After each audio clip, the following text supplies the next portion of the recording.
I've definitely been somebody in the past that didn't used to prioritize it.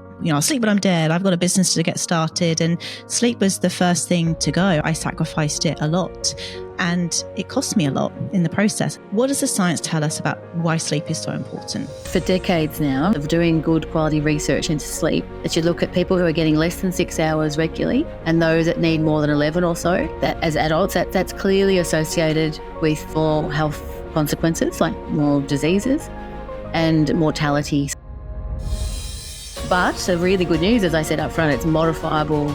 And once you know what to do, and once it's getting it right for you, your whole worldview is different, your whole system is different, your energy is different, your sensitivities in the workplace of thinking people hate you or not, all sorts of things are very different once you're getting plenty of sleep. What advice would you have for people that are struggling? We wake up in the middle of the night, their minds are going a million miles an hour, all the thoughts.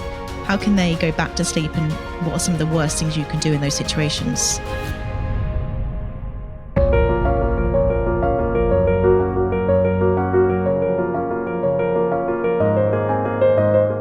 Dr. Moira, welcome to the Career Confidence Podcast. It's an honour to have you on today. And I should just set the scene before we jump into this conversation today. I read your article in the AFR a number of weeks back now. And as I was reading it, I was relating to a lot of things that you were saying and a lot of things that I hear from people as well around this whole topic of sleep. So I'm really excited to have this conversation today, talk about the importance of sleep and really how we can go about having better sleep, but also not stressing about sleep as well. So can you give the audience a little bit of an introduction to yourself, your journey, and we'll go from there. Over to you. All right. Well, thank you, Georgie. Thanks so much for the introduction, the invitation to come on, and I'll give a little bit of an introduction now. So I've been around in the health field for 35 years. Some of that was as a nurse at the Alfred Hospital in Melbourne, Australia. And then I've actually transferred, I was studying for quite a while to become a psychologist. I've been a psychologist for more than 20 years as well. And in that time, I specialised in sleep disorders, mainly for adults. So things like insomnia, nightmares, a range of things you can imagine, parasomnias, adult bedwetting, adult thrashing around, so all sorts of aspects of sleep, either things happening during sleep or not being able to get enough of sleep. And then I realised maybe about 10 years ago or more, this actually needs a lot more sort of education and prevention and awareness, not just waiting for people to have such a bad sleep disorder that they find me at the Melbourne Sleep Disorder Centre where I was working for 10 years. So it's been a bit of a journey. So it's been a real journey. And I think I just know from my work in health, all aspects of health, that sleep is so precious. It's so important. And it's also really modifiable. Once you know what to do, once you get the right advice and you're not seeking and putting too much pressure on the process, it's one of those things that will just sort of fall into place once you have your sort of your expectations and all your cognitions and all your behaviours lined up.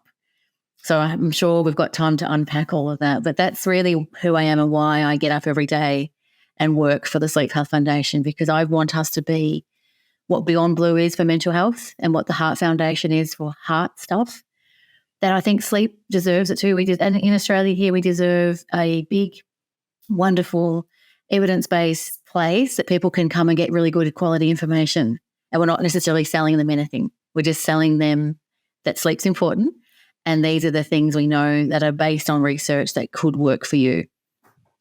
Fantastic. I'm really looking forward to getting stuck into this topic, because I'll be honest, and I'll set a bit of a scene here as well.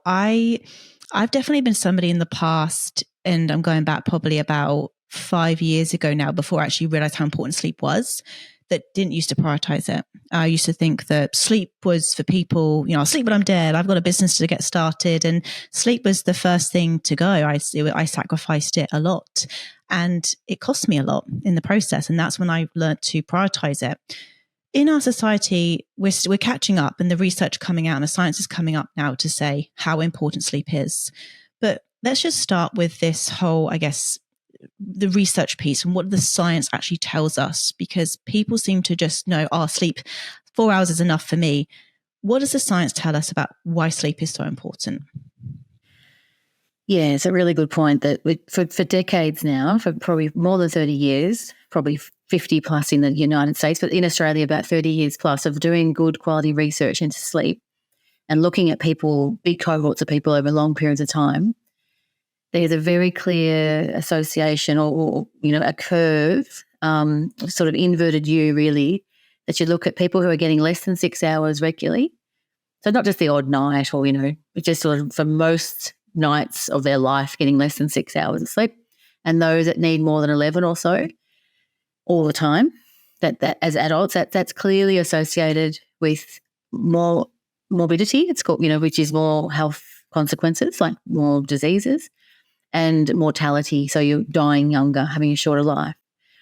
So that's very, very clear. It's been replicated time and time again over, long, epidemiological studies with, thousands of people being looked at. So we know that within that, the comorbidities, like sort of mental health is affected. No surprises there. Some cancers, cardiovascular disease, obesity, some dementias, some type 2 diabetes. You don't want, that's the bad news, is that then, and people know intuitively when you haven't had a good sleep, just how you don't feel very great with your alertness, but people don't really know, and your grumpiness. But a lot of people don't realize that, hey, well, I didn't know I was actually putting myself at risk of those things. And of course, it's one aspect. And we know that some people could sleep really well their whole life and still get dementia or still get heart disease. It's not that sort of black and white, but it's very, very clear. It's not just speculation, but it just means increased risk. It doesn't mean that, oh my goodness, I didn't realize I'm going to get type 2 diabetes. It's people just need to understand, like, that's the thing about health literacy. Most of us, unless you have a health career, you're not really well versed in health literacy in the same way that, like, I'm not really well versed in my car. Like, the mechanics could tell me anything really about the head gasket and the carburetor. I don't really know. And most of Australians or most of the world don't really know either about health. And there's a lot of hype and there's a lot of people can, sell you a lot of stuff or make you very anxious about sleep when you hear this stuff about the increased risk and the increased association. So we've got to always, put it in that category that it's just an increased risk. But I've dedicated my career to, we're into, my first sleep job was 1994, putting electrodes on people's heads. And while I was studying from nursing to be a psychologist, it was my part-time job. And I just fell in love with the field. So it's been 30 years of looking at people's sleep and looking into their brains. It's very, very clear. It's not like this sort of just speculation that sleep's important. It's unequivocal. But the really good news, as I said up front, it's modifiable. And once you know what to do and once it's getting it right for you, your whole worldview is different. Your whole system is different. Your energy is different. The way your sensitivities in the workplace of thinking people hate you or not, all sorts of things are very different once you're getting plenty of sleep. And we see it in our children. Don't you? Children really display it very, very overtly when they haven't had their sleep, and the tantrums and the crazy sort of ridiculous behaviour. And we're just a little bit better at masking it, but it's there for us too. And we just plough on and ignore the signs, but it catches up with us as well. It certainly does, and it definitely did with me, and we'll maybe sort of go into that. But I think what people really need to understand is what actually happens when we are asleep. Like what happens to the brain and the body and all of the cells when we're asleep. What actually goes on inside of us? It's a very active phase. Like we used to think, it was just once people were asleep and the lights out, eyes closed, nothing much must happen. But the world of science of sleep has told us that so much happens. There's an amazing amount of hormones that are secreted. So growth hormone is a big one. That's why children sleep a lot more than adults, because they're growing, particularly the first 2 years of life. Even babies that don't sleep well, they sleep a lot more in those 2 years than they ever will the rest of their lives. So they need it. So there's restoration with our immune system, growth. Memories are laid down. So that's another reason why babies have much more REM sleep, because with our dreaming type sleep, what we've learned during the day, we consolidate it during dreaming. It converts into, longer term memories, and it's just incredible in that sense as well. Clearly, there's sort of restoration of energy. There's different theories, actually. Even though we know a lot about sleep, some of it's still speculative about what actually happens and, why, the big question of why do we sleep. But it's definitely around learning, restoration, rejuvenation, survival of the species, so we can, have a rest, because otherwise we would just, break down. Our cells need to actually calm down and go into a quieter phase. And our brains, got all the parts of the brain that are so active, there's a cooling off period. So our prefrontal cortex, for instance, it does a lot of work during the day, a lot of thinking on a planet, gets a cooling off period. Our cortisol and our adrenaline should have a cooling off period as well. But we know with people with long-term insomnia, just when they're starting to get dark and it's about 9 o'clock, there's a spike in their cortisol, spike in adrenaline. Just the thought of going to bed, the thought of, oh gosh, what's going to happen? I'm a bit nervous about going to bed tonight. But that's corrected once their insomnia is treated. So most of us should have a decrease in all those stress hormones and that activity. So of course, melatonin is the hormone that actually initiates sleep for us and helps us maintain sleep. And that's only secreted in dark conditions, so dim light conditions. So that's why not all of it, but a lot of problems can happen. Not so much only with the blue light from screens and stuff that we know the last 10 years or more. It's people haven't got the message about the overhead lights, or like saying, it's just they say, oh, I'm on my screen, but I've got my night glow.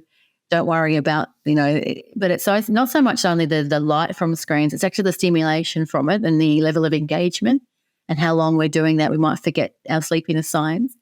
But it's the overhead lights. There's a lot of good data looking at people forgetting to turn that off. And so when you're in light, when you're in bright conditions, the melatonin isn't able to, the brain doesn't get the messages via the optic nerve in the eye, doesn't get the messages to go right back into the pineal gland and deep in the hypothalamus. It's not going to trigger the sort of secretion and production of melatonin. So the melatonin helps us, and as I love melatonin as a hormone because when it's going well, it has an inverse reciprocal relationship with body temperature. So as our melatonin's going high, our core body temperature goes low. And so it's a lovely, so that's another reason why if people are too overstimulated and still moving around and still sort of their body isn't getting that temperature drop as well. So there's just all sorts of speculation. It's multi-layered, complex things that can be relating to either the circadian system, the light-dark system, our stress levels, how much we're thinking or not thinking, how much we're moving around. Food, I haven't even mentioned, alcohol, caffeine, junk food, things that can be really stimulating.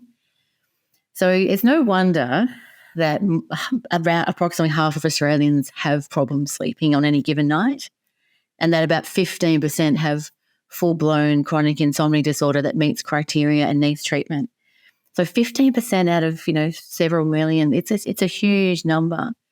And we need urgent need for doing more about it. Like we're only scratching the surface with access to treatment, education of healthcare professionals, all sorts of things, which I'm sure we can unpack in our chat. Absolutely. That was actually as you were speaking then, I was sort of reflecting on sort of just things that I have done recently, over the last sort of few years that have helped me sleep and actually after dinner, I'll turn all the lights off. And gradually my living room will just slowly get darker. And I've got an open plan living room, so I might just have the hob light on. But just as the sun goes down, I don't then flick all the lights on.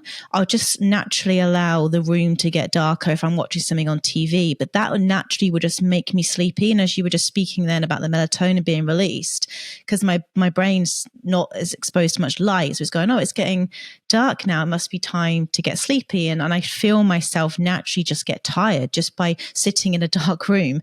So great. Yeah, that's what you just said then. I was like, that's music. My ears. I think now when I realized how important sleep is, I literally had a tick box and I was like, got to do this, no screens before bed. I'm quite strict now with my sleep routine because I know how important it is.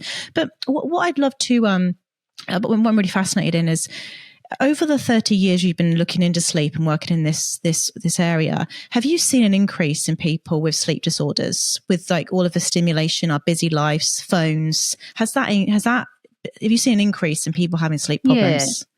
Yeah, there is an increase. And when we do, like, not every year, but, every 5 or every few years, doing population data, like asking people about their sleep, or getting a Deloitte Access Economics have done a few reports for us, big quality reports that we've sort of outsourced. And it's definitely, the numbers are higher all the time in terms of sleep disorders and in terms of just people talking about whether it's sleep disorders per se or just generally inadequate sleep. And they're two very different things, of course, because that's what I said about, half of Australians tonight will say, I didn't sleep well, but not all of them, probably, 15% or less will have a sleep disorder of some sort. So it's quite a different group, but nonetheless, both groups are way too high.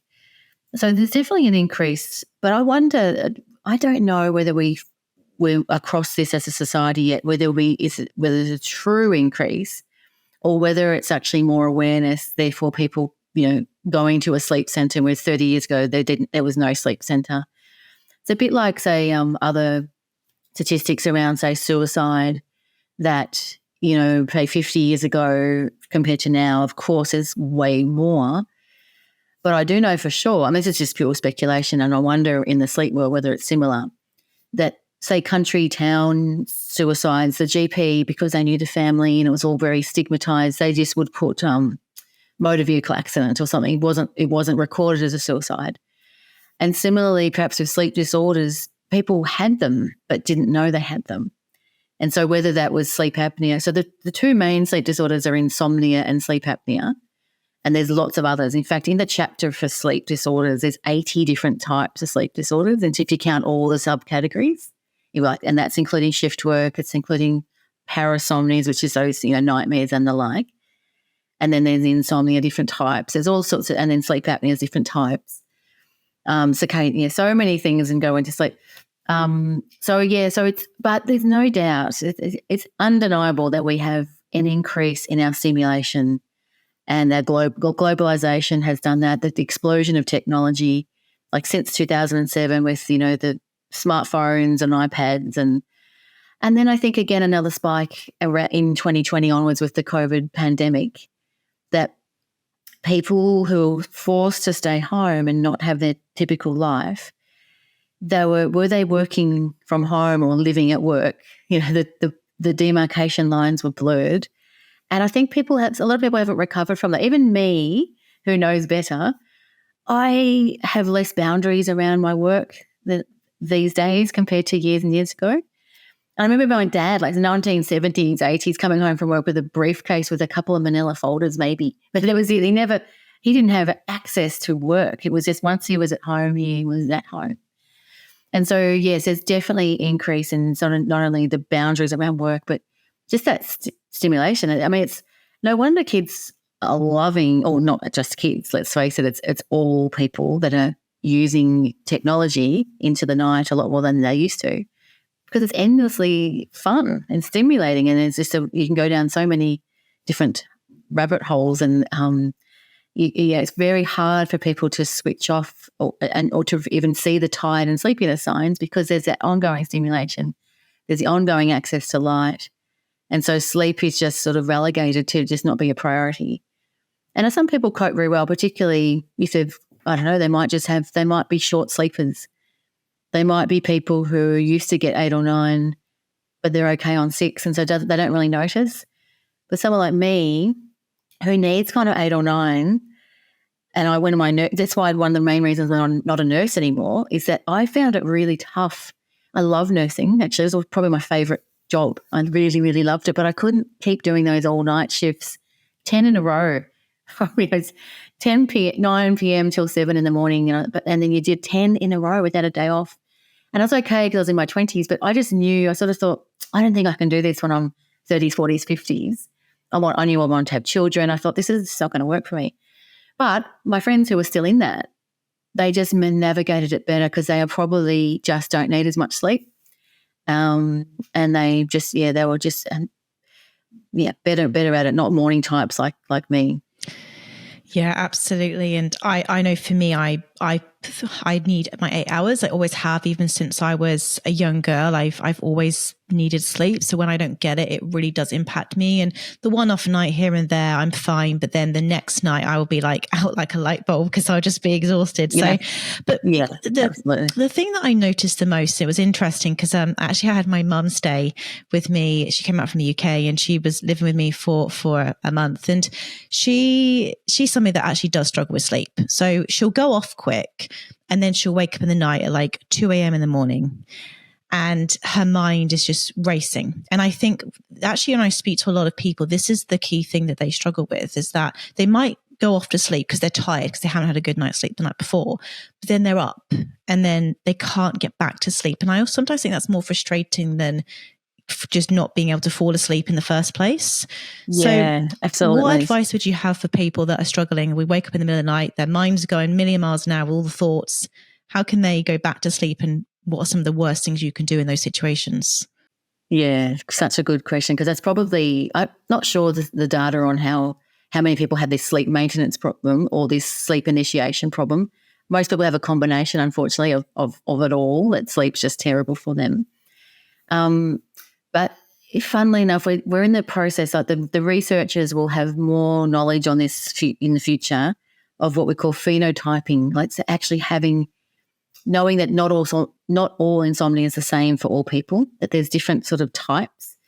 But at the moment, especially on my long career, going and working as a clinician and psychologist with people with sleep problems, like I saw the likes of your mum all the time. Like it was, a daily thing that I dealt with.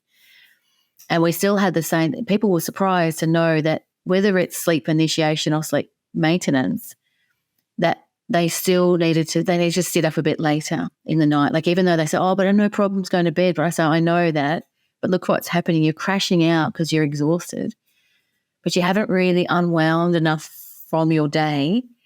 So I would get them to sit up as late as possible. Like you say they crash out because they're tired and sleepy at 10, I would say, could you try a bit, could you stay up as late as possible? Like, can we push it out a couple of hours when you just sit, watch a movie, go and do some knitting, do some reading, wait until you're absolutely exhausted and not watching the clock?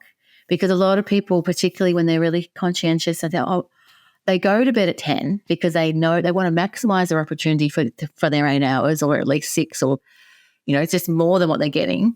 So it makes sense, especially really smart, conscientious, self-starting people that have always been independent, always been very capable. They try and manage it, but they're actually accidentally shooting themselves in the foot by going to bed too early, and then they have this sort of maybe 3 hours or 4 hours or something that's good quality, and then they wake up and they're really alert, and then they realise their mind's racing.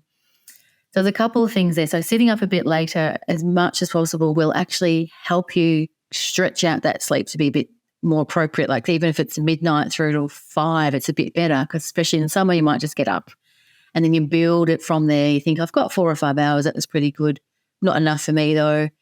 I'll see what happens. I'll build it over time and not going. So it's really important not to watch the clock and not go to bed at a set time because some sleep hygiene list told you to do that, or even someone like me, because we talk about, because this is the irony, this is the tricky stuff with public messaging. One of the most important things is consistency. So it's a bit, I'm not contradicting myself, but I sort of am. But because what I say to people is, please don't go anywhere near your bed or under the covers at least, and with lights out until you are, absolutely ready for sleep, no matter what time the clock says. So your internal clock, your body clock, should be the one that's dictating that. The other thing is, talking of clocks, don't have a clock in your room. Don't have a visual access to some kind of device that shows you the time, because in your mum's case, and all of us really, we wake up all the time, a minimum once or twice an hour, but we mostly don't know that. So what happens is once you start looking and think, wow, you're cursing that it's 2 a.m. or 3 a.m. or 4:03 or something. It happens every time. So it's at least taking away the visual access to the clock or whatever it is, the device of some sort, helps people to just think, I'm not going to fall into the trap of even knowing what time it is and calculating all the missed opportunities or how much I've got left, and because it wakes everything, all the lights go on then. So it's best to just be awake and think, oh, well, it's normal. I probably won't even open my eyes if I can help it, and just turn over, maybe have a drink of water, go to the toilet, and in the dark, and then go back to sleep. Put on a little podcast in your ears if it only goes for 15 minutes or something. Don't turn the lights on, but don't have it going all night. But if you've got some kind of device where it can switch off in 5, 10 minutes, 15, you'll probably will resettle.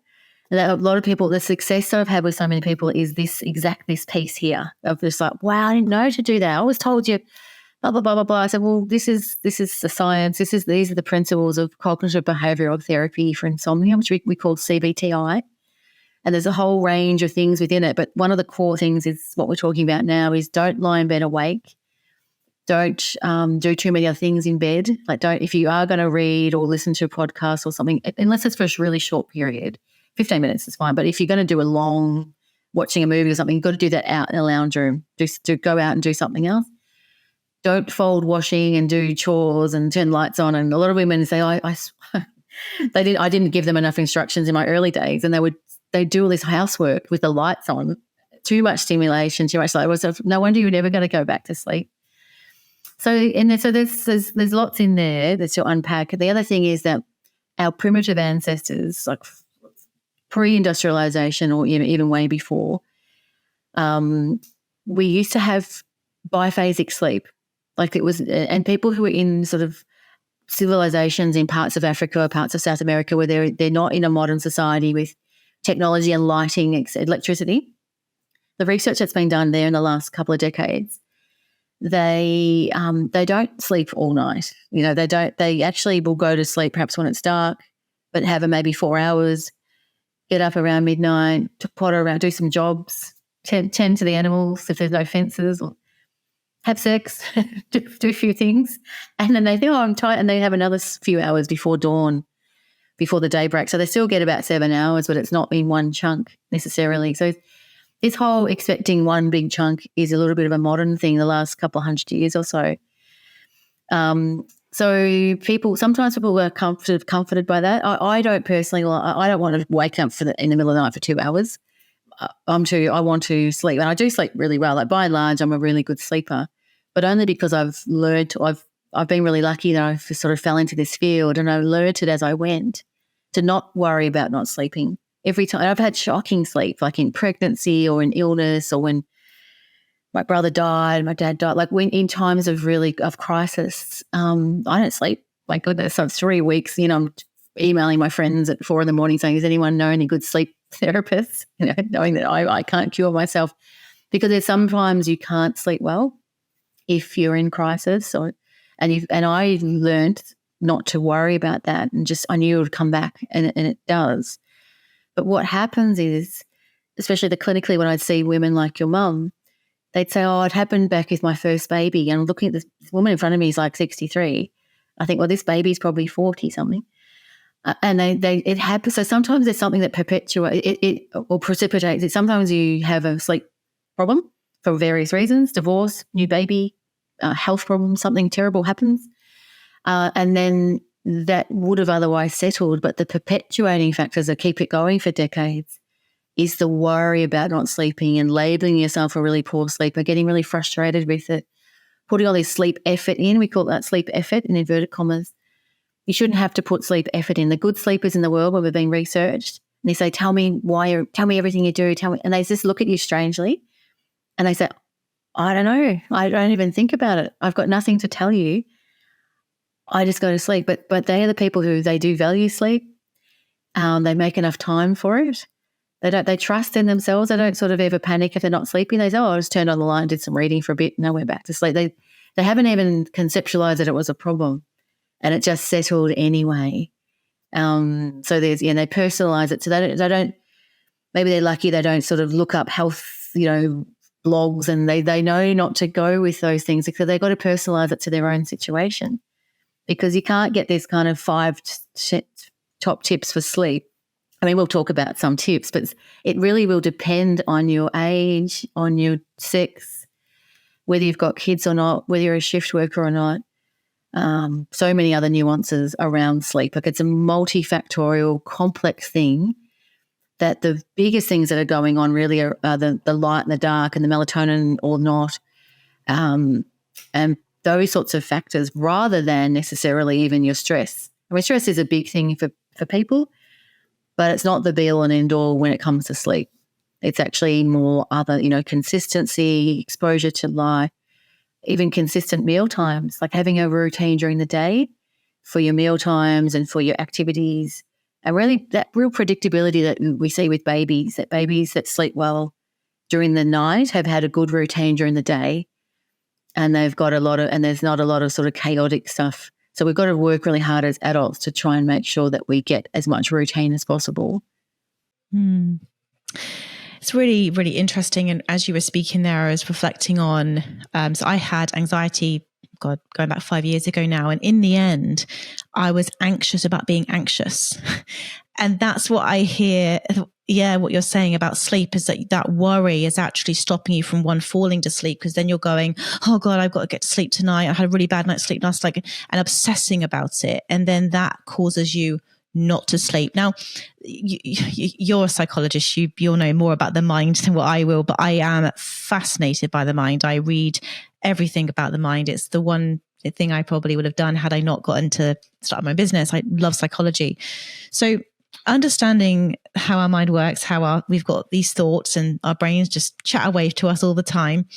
Do you have any practices or advice for when people do start to find themselves in that spiral of worry about sleep and things? How can we try to not stop the thoughts? Because when you try and stop something, it makes it worse. Like when somebody say to me, oh, just, calm down. Or I'm like, no, that's making it worse. You telling me that? Yeah, correct. So how can you, and what advice do you have for people that are worried about getting to sleep, and how can they sort of become more aware of those thoughts, but also not let those thoughts impact their sleep? Yeah, such a good question. And I love that you have that analogy around being anxious about being anxious too, because it's probably the same with so many things I've seen in my career, not just because I was a general psychologist as well, not just sleep stuff. So it's really around identifying people, kind of putting the reflection or the mirror on themselves and really asking, do you think that's happening with you? Like being aware of that is the first thing. And they say, sometimes people are reluctant to say, sometimes people don't like to hear that, because it's a little, depending on how you phrase it, you don't want to be victim blaming, as though, it's all you're bringing on yourself. Or it's a very sensitive topic sometimes of just saying, because you don't want to say, just stop worrying about it. Just don't worry about it, George. That's not going to work for you.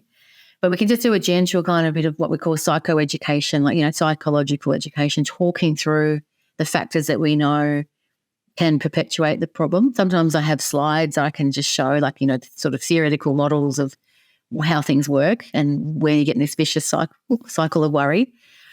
So education and awareness is the first thing.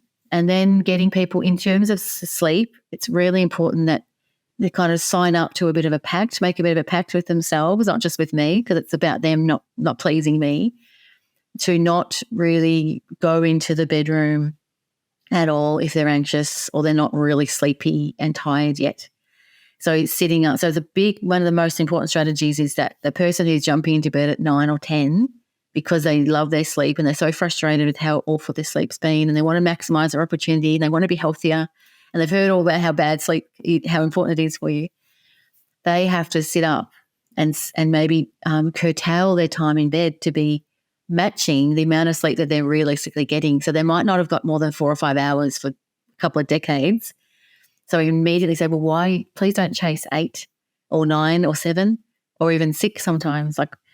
So we have this, it's kind of, it's stimulus control and it's sleep restriction, or I call it sleep consolidation, because you don't want to use the word restriction, because people have been restricting themselves and losing parts of their life for so many years or decades.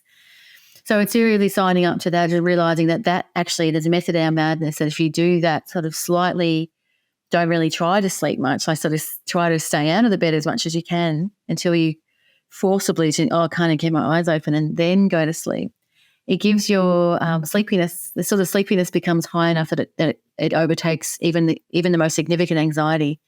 Sometimes people who are so anxious that they think they're having a heart attack, like really severe anxiety, if they can trust in the process and trust in the CBTI and trust in their psychologist or whoever's teaching them and stuff, and sit up a bit later and not watch the clock and just wait till they're sleepy and tired and do a high five if they got, if they woke up in the middle of, they're not going to look at the clock much, but whether they might be monitoring their sleep in some other way, maybe, but I would always encourage them to take that stuff off, put it in the drawer, keep it for your steps or whatever you want, but while you're managing your sleep and you've got anxiety about sleep and not going so well, don't, it's not helpful usually to keep monitoring it.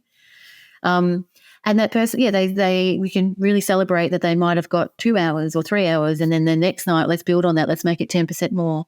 So it's about chunking it down into realistic bite-size goals that people can start to build their confidence, because a big part of sleep and anxiety is building your own self-confidence to manage it and to know that you probably will be okay. You've managed, say you had anxiety for 10 years. I can say, well, look at what you've achieved with quite significant anxiety. You had your child and you got that job, and no one but you is telling yourself people around you think you're doing an pretty good job.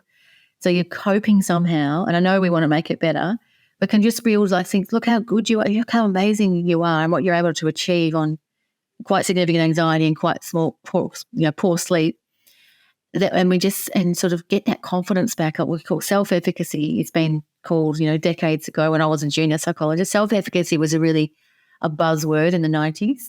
Don't hear much of it anymore, but it just means that ability. And I love it. I bring back the self-efficacy, I believe, especially for teenagers who just are building that sense of mastery that I think I've got the ability. It's not confidence necessarily. It's more, do you think that you are an effective person, that you could manage this, and you will, and and you're going to commit to this kind of this work over many months. So say with this CBTI, managing sleep, I can't imagine it being less than, say, 4 sessions over about, 3 months, and usually a bit more than that. That'd be the bare minimum that it's going to take, because it's built up over decades. Usually problems have been there for ages, like since childhood, and the person might be their 20s, 30s, 40s first addressing it.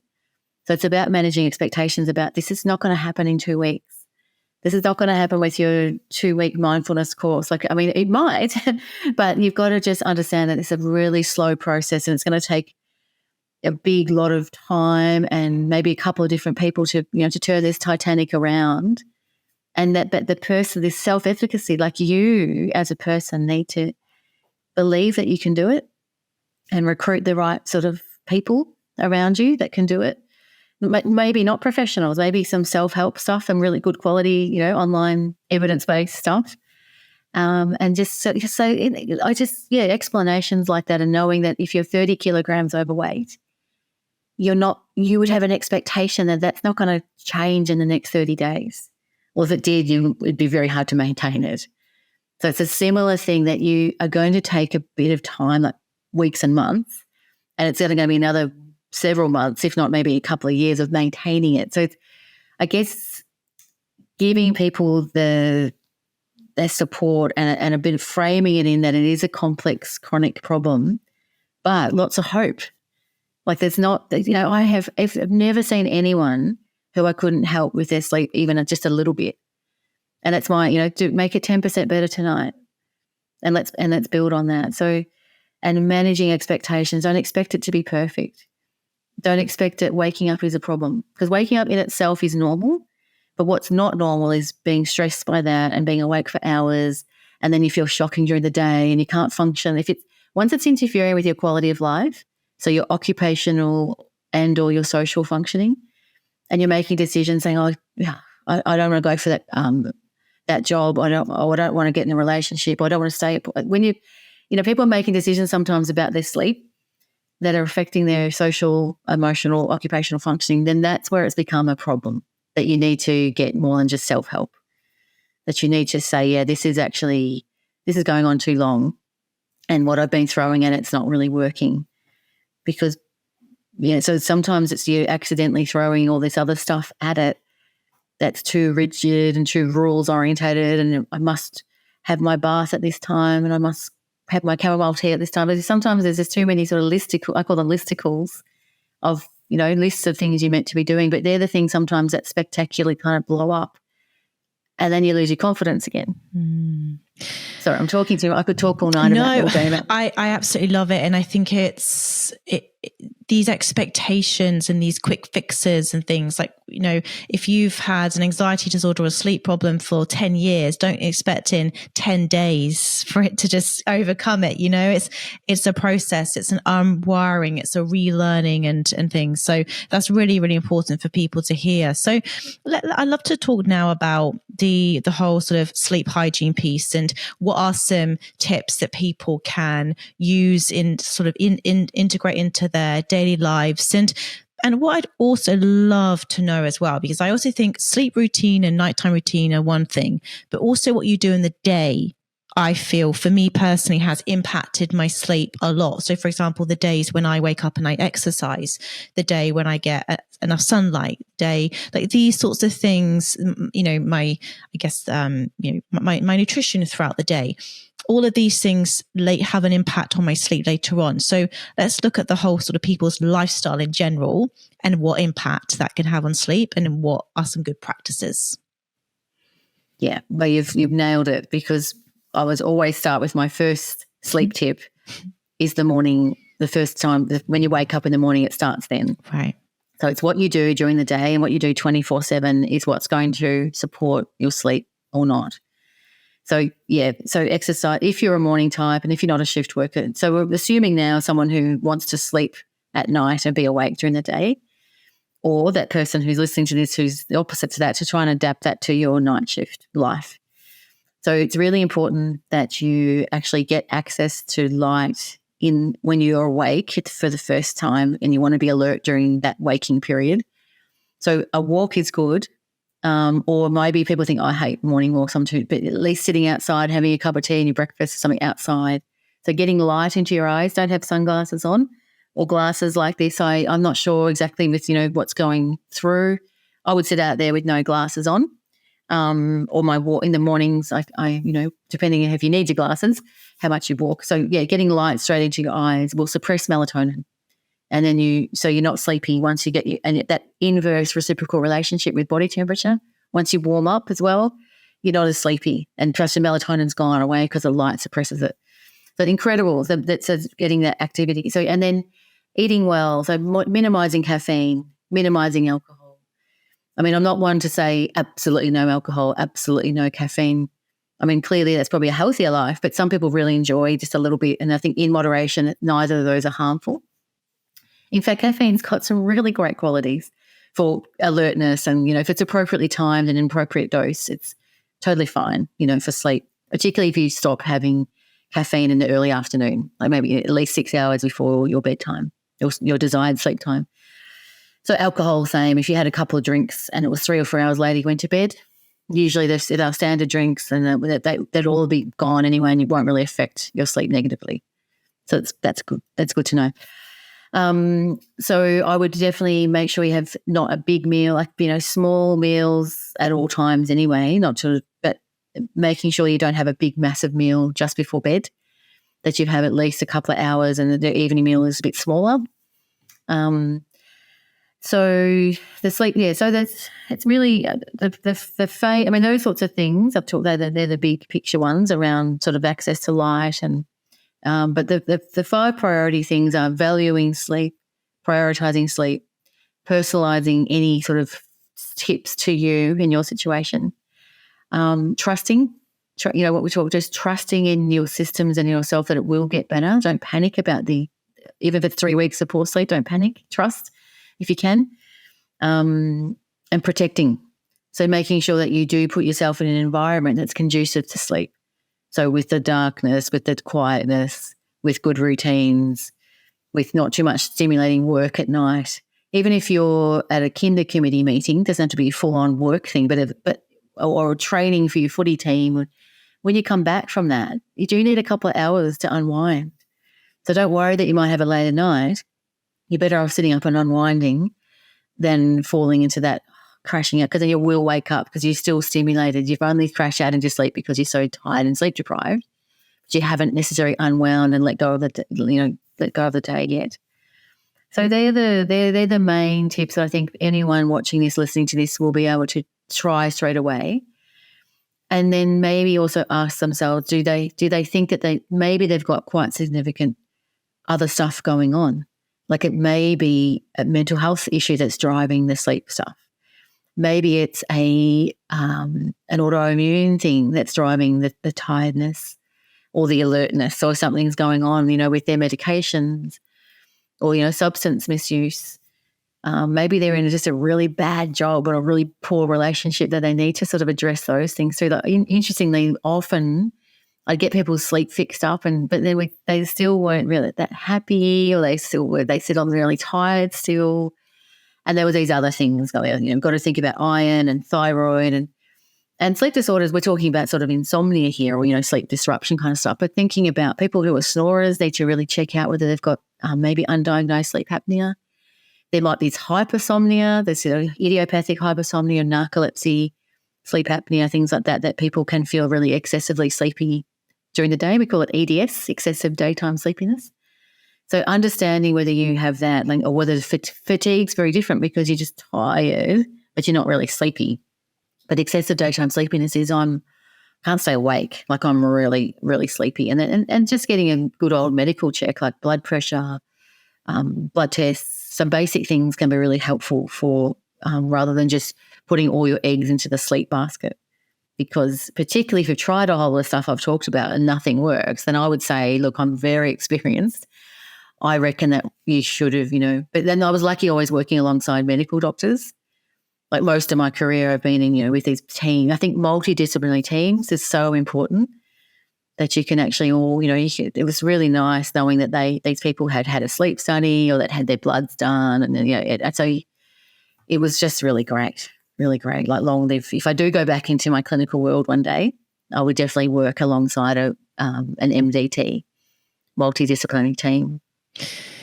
I think all of those tips and routines and things are just so powerful. And I think that for me, I love what you said about it starts in the morning, because this is what people don't realize. And a really big practice for me has been just the power of just meditation and just learning to slow down my mind, slow down those thoughts, and just become more present. Because what I found when I did have my anxiety disorder, for example, is that my thoughts would spiral, and if I had learned just to be aware of them and challenge them and go, oh, that's not true, that's just a thought, I wouldn't have got myself into these situations. So I love what you said there about it starts in the morning and it starts with these morning practices. But yeah, definitely meditation has been a really powerful one for me. But, we are going to go through trauma in life. Things are going to come up. And if someone's listening to this right now that's gone through a really tough time, maybe it's a breakup, maybe it's they've lost their job and they're under a lot of stress, one piece of advice that you could give them that might just sort of help them today get a better night's sleep, or just sort of release the burden of worry, anything they could do that could just make that slight bit of difference? I think that they should know that sleep will be disturbed in this really stressful acute time, that they've had a big loss, they've had some kind of trauma. So sleep will be disturbed, point blank. That's just a fact. For most people, to some people not. So able to sleep, they just go into this amazing oblivion, but a lot of people do have sleep disturbance. So to understand, let that be, let this roll with what you can get, celebrate the bits of sleep, even if it's broken. Definitely meditation, definitely trying to really calm your breathing, trying to be as routine as possible, eating and exercising as well as you can, minimizing the booze. That's the other thing, that stressful times. A lot of people increase alcohol, decrease exercise. Yeah. And that's problematic. They will make sleep worse. So the one thing really is just to accept that it's going to be normal, don't watch the clock. Don't monitor it too much. Just, but again, once if it's been many, many weeks and nothing's getting better and it's really interfering or affecting your quality of life, then you need to address it then. But otherwise, it's kind of people would stop a lot of long-term problems if they could just roll with the acute stuff a bit more, because sleep will return if we don't focus too much on it. And that's the key, to not focus too much on it, because as soon as you obsess about anything, it starts to take over your whole life, which is just, been there, done that. But yes. look, it's, I think we can just all agree that sleep is so important, and it is something that probably hasn't been discussed enough, certainly not in sort of my past time and throughout my lifetime. And now understanding it more and understanding the research and the science and the health benefits from sleep, I now do make it a priority. And it's something that it impacts everything. If I don't get a good night's sleep for a long period of time, I just don't feel like myself. So, but then again, it's like not just like detaching from that as well, and then not obsessing about that as well, which is obviously what we've spoken about today. But look, it's so complex and it's such a fascinating subject, and I would love to have you back on to talk more about it, because there's so many other things that I could go on, but I am just so conscious of time. But just in terms of like the one final thing that I was thinking as you were speaking then, something that comes up a lot for me is parents, new parents that are, you know, not sleeping, their kids aren't sleeping for the night. Like, what advice would you have for like new parents that are struggling to just get a full night's sleep at the minute? Yeah, again, just to know that this will pass. It won't be forever, and it's quite normal for young children or even older children to not sleep all night. It's just unfortunately part of the territory. But to make sure that they get as much support as possible, ask for help. It takes a village to raise a child. It can never be one person doing everything. They will just burn out, particularly because you won't be able to get the sleep you need because you're working as well, etc. So have a lot of self-compassion, getting support wherever possible, and sleeping when you can, like become the world's best cat napper if you can, particularly while the baby's sleeping. And I know in my mother's group, I mean, my kids are older now, but 23 years ago in my first mother's group, you know, I was a great sleeper when the baby was asleep because I didn't really care how messy the house was and what we ate that night. I could just throw things together. But a lot of people are much more perfectionistic, worried about the house and worried about what people are going to think of them. So that's one thing I really important to just let that sort of go if you can temporarily, for the importance of just rebooting your brain, because at that restorative stuff we talked about at the top of this podcast, you know, the benefits of sleep and that restoration, the rejuvenation, supporting your mental health, decreasing stress hormones, all that sort of stuff. But yeah, so wherever possible. But even if you can't sleep, at least go and lie down when the baby's lying down, or you know, older kids. So it's not just babies. I was talking about babies here, but we all know that people can have disrupted sleep for a long time with children. Yeah, 100%. But I can just encourage them to also think there's good help available as well. We have very good, the waiting list might be long, but sometimes private health insurance, or whether you're uninsured, there's help out there. There's wonderful resources at the Murdoch Children's Research Institute, the MCRI, attached to the Royal Children's Hospital in Melbourne. So online you can look that up. There's amazing strategies with how to get, because one of the best things you could do, and a big investment in your child's health and your well-being, is to get them sleeping well. Like invest in good routines and invest in good quality information and make it a priority, because it's a really great life skill to teach them. If they can sleep well and they understand the importance of it, and then you're strict with them too when they're trying to, you know, come out and, you know, muck around all night, say, look, you know, mum and dad, we need to sleep too, or mums and whatever, it might be one parent, we need to sleep too, and we're, you know, sleep's super important. So it actually just helps shape the whole dialogue, around, you know, kids and their health. It's just it's for them to know as soon as possible that sleep's important, and then it's a good skill to have. Like I would put it up there with reading and their walking and all the other milestones. If you know, just try and make them a good sleeper if you can. And it might not be the best sleeper in the world, but good enough. Be a good enough sleeper that they're not cranky all the time, that you're not cranky all the time. And reach out for help, you know, online or via maternal and child health nurse. There's help out there. We've got a wonderful amount of resources here in Australia. Not enough, of course. We've got to do a lot more, but people need to know where to find it and start looking at, you know, places like your local children's hospital or maternal and child health nurses, and they should give you good pathways and, you know, to better help and better support. Amazing. Solid advice. And I was just thinking, as you're speaking there, it's all very well sleep, but I think there are certain times in life where people can't prioritize it, and being obviously new mum and a new parent is one of them. But Dr. Moira, I could speak to you all day, but for those that want to find out more about you and your work, where can I send people? Where do you hang out the most? I would really love your listeners to come to the Sleep Health Foundation website, Yeah. so sleephealthfoundation.org.au.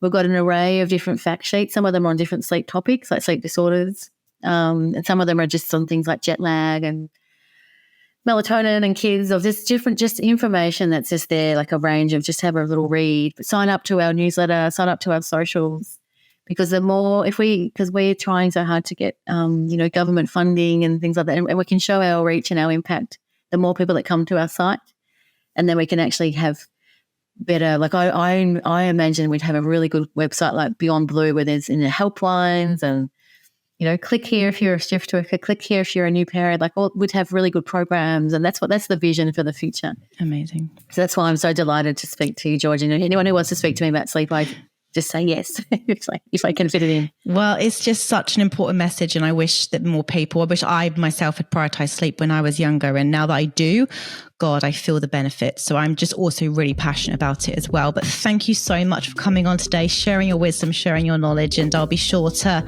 sign up for all of your blogs and newsletters and things, and keep on improving my sleep. So thank you so much.